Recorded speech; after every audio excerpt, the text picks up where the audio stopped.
Shoshilinch xabar barcha o'zbek fuqarolari diqqatiga. Yana bir yomon xabar e'lon qilindi. Assalomu alaykum hurmatli tomoshabin. Kanalimizga xush kelibsiz. Videoroligimiz ostida bir dona like hamda podpisatsiya tugmachasini bosib qo'yishni yodingizdan chiqarmang.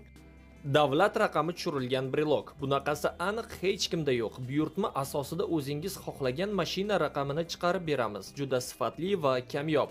Odamlar ko'rganida og'zi ochiladi. Xullas, mashinasi borlar uchun ajoyib sovg'a bo'lishi aniq. Hujjatlarni saqlash uchun hamyon ham bor. Xohlagan surat va avtoraqamni chiqarib beramiz. O'zbekiston bo'ylab dastavka bepul. Hoziroq buyurtma bering.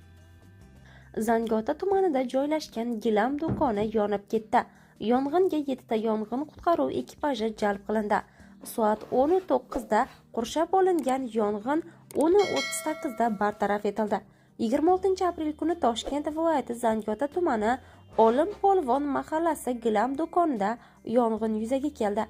Bu aks etgan video va fotolar tarmoqlarda tarqaldi hamda ko'plab muhokamalarga sabab bo'ldi.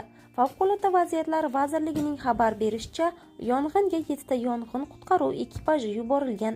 Vazirlik Favqulodda vaziyatlar vazirligi rahbariyati ham yong'in joyiga yetib borgan. Yong'in qutqaruv ekipajlari soat 9:44 da hodisa joyiga yetib borgan. Yong'in soat 10:09 da qurshab olingan va soat 10:38 da bartaraf etilgan.